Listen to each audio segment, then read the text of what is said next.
చిన్నారులకు సంబంధించిన అంశం కంటే శాసనసభకు ఇంతకంటే ఏం ప్రాముఖ్యమైన అంశం ఉంటుందని మేము స్పీకర్ గారిని అడిగితే 2 లక్షల ఉద్యోగాలు అన్నారు. కానీ 2 నిమిషాలు కూడా మైక్ ఇయ్యలేదు. 2 నిమిషాలు మైక్ ఇవ్వండి స్పీకర్ గారు. ప్రభుత్వం పారిపోతున్నది. 2 లక్షల ఉద్యోగాలను మోసం చేసింది గతంలో. మళ్లీ జాబ్ క్యాలెండర్ అని చెప్పి డ్రామా చేస్తున్నదని చెప్పి మేమందరం కూడా స్పీకర్ గారిని చేతులు జోడించి అభ్యర్థించినాం. స్పీకర్ గారు కనీసం 2 నిమిషాలు మైక్ ఇవ్వలేదు. ప్రభుత్వం పారిపోయింది. వాళ్ళ తెలంగాణ యువతకు నేను చేసే విజ్ఞప్తి ఒకటే, గత 9 నెలలుగా 8 నెలలుగా ఈ రాష్ట్రంలో ఏం జరుగుతా ఉందో మీరు చూస్తా ఉన్నారు. జాబ్ క్యాలెండర్ అని చెప్పి డ్రామా చేస్తున్నదని చెప్పి మేమందరం కూడా స్పీకర్ గారిని చేతులు జోడించి అభ్యర్థించినాం. స్పీకర్ గారు కనీసం 2 నిమిషాలు మైక్ ఇవ్వలేదు. ప్రభుత్వం పారిపోయింది. వాళ్ళ తెలంగాణ యువతకు మేము చేసే విజ్ఞప్తి ఒకటే, గత 9 నెలలుగా 8 నెలలుగా ఈ రాష్ట్రంలో ఏం జరుగుతా ఉందో మీరు చూస్తా ఉన్నారు.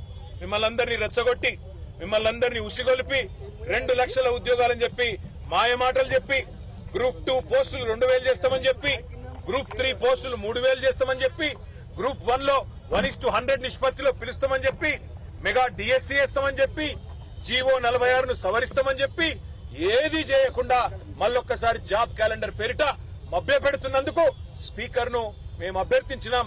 ప్రభుత్వాన్ని మేము నిలదీసినాం ఈ రోజు. కానీ మాకు మైక్ ఇవ్వలేదు. ఇవ్వకపోగా ఏం చేస్తుంది ప్రభుత్వం? మా పార్టీ నుంచి ఇవాళ పార్టీ మారి అనర్హత వేటు ఎదుర్కొంటున్న ఒక ఎమ్మెల్యే, ఆయనకి ఇవాళ మైక్ ఇచ్చి మా గౌరవ శాసనసభ్యులను ఒక గౌరవ సభలాగా నిన్న హరీష్ రావు గారు చెప్పినట్టు అక్కడ మళ్లీ దుర్మార్గమైన పదజాలం, ఇష్టం వచ్చిన మాటలు, ఇష్టం వచ్చిన బూతులు. నేను ఆయన మాట్లాడిన మాటలు నా నోటితో నేను చెప్పలేను. మా అక్క లక్ష్మక్క అయితే పరిగెత్తుకుంటూ వచ్చింది, మనం ఇక్కడ ఉండొద్దు సార్, వెళ్ళిపోదాం, ఇట్లాంటి చిల్లర బజారు భాష మాట్లాడే కాడ ఎందుకు ఉండాలి మనం అని చెప్పి మమ్మల్ని అందరినీ బయటికి, మేము వినలేదు నిజానికి అక్కడ మైకులో, తను విన్నది కాబట్టి మమ్మల్ని అందరినీ బయటికి తీసుకొని వచ్చింది. అంటే రేషం గల్ల తెలంగాణ బిడ్డలు ఎవరు ఇవాళ ఆ సభలో అలాంటి చిల్లర బజారు భాష ఏదైతే ముఖ్యమంత్రి నుంచి మొదలు పెడితే దుర్మార్గమైన మా పార్టీలో గెలిచి ఆ పార్టీలో ఉన్న ఎమ్మెల్యేలు వాడుతున్నారో అది భరించలేక తెలంగాణ యువత తరఫున మేము అడుగుతుంటే, తెలంగాణ యువతకు 2 లక్షల ఉద్యోగాలు ఇవ్వాలని మేము అడుగుతుంటే మమ్మల్ని ఆ బజారు భాషలో తిట్టించిన ఈ దిగజారుడు ముఖ్యమంత్రి, ఈ దిగజారుడు దివాలాకోరు ప్రభుత్వాన్ని ఇవాళ అభిశంసించాలి. తెలంగాణ యువత కొట్టాలి. ఎందుకంటే ఎక్కడికక్కడ కాంగ్రెస్ లో నిలదీయాలి. ఏమైంది ఈ 2 లక్షల ఉద్యోగాలను అడగాలి. నేను అడుగుతా ఉన్నా, రాహుల్ గాంధీ దమ్ముంటే రా అశోక్ నగర్, దమ్ముంటే అశోక్ నగర్ కి రా, ఇక్కడికి వచ్చి చెప్పు నువ్వు ఇచ్చిన జాబ్ క్యాలెండర్ కరెక్ట్ అని చెప్పు. రేవంత్ రెడ్డి దమ్ముంటే రా, సెక్యూరిటీ లేకుండా నువ్వు మేమందరం వస్తాం, అశోక్ నగర్ పోదాంపా. అక్కడికి వచ్చి ఒక్క పిల్లగాంతో చెప్పి, ఒక్క తమ్ముడితో, ఒక్క చెల్లెతో చెప్పి ఈ 8 నెలల్లో నీ కాంగ్రెస్ ప్రభుత్వం ఒక్క ఉద్యోగం ఇచ్చిందని చెప్పి వాళ్ళతో చెప్పి మేమందరం రాజీనామా చేసి అక్కడనే పెట్టి పోతాం. వాస్తవం ఏంది?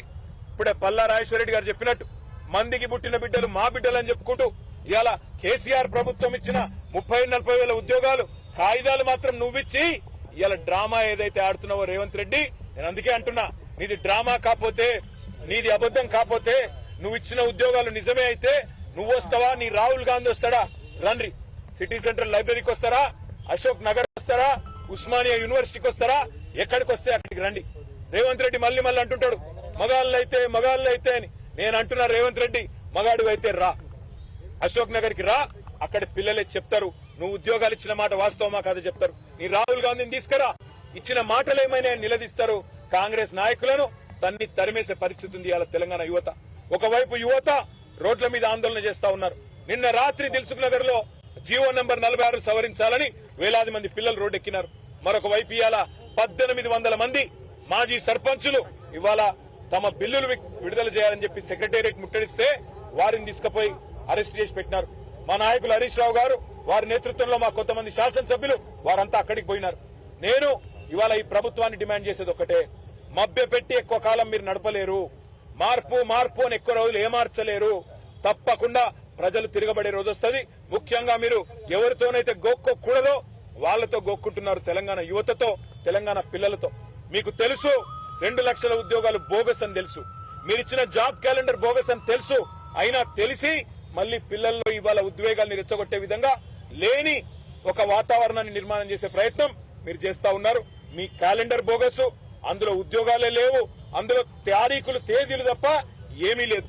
దాని మీద చర్చ పెట్టమంటే ఇవాళ ప్రభుత్వం పారిపోవడమే కాకుండా సిగ్గు లేకుండా ఇవాళ మళ్ళీ మమ్మల్ని మా ఎమ్మెల్యేలందరినీ కూడా ఒక బజారు భాషలో మా సాటి ఎమ్మెల్యేతో తిట్టించిన వైనం ఏదైతే ఉందో ఇది నిజంగా కూడా ప్రజాస్వామ్యానికి అందరికీ ఈ శాసనసభకి ఒక చీకటి రోజు. నిజంగా కూడా ఒక దుర్మార్గమైన పద్ధతుల్లో నిన్న మొన్న మా అక్కలను అవమానించారు. ఈ రోజు మొత్తంగా ఒక సాడిస్ట్ మాదిరిగా ముఖ్యమంత్రి ఇవాళ ఈ రకంగా పైశాచికానందం పొందుతూ ఒక సభ్యుడు మమ్మల్ని అమ్మ అక్క అని తిడుతుంటే పైశాచికానందం పొందుతూ అందరినీ ఉసిగొల్పుతూ ఆయన పక్కన నిలబడండి పొండి అని ఉసిగొల్పు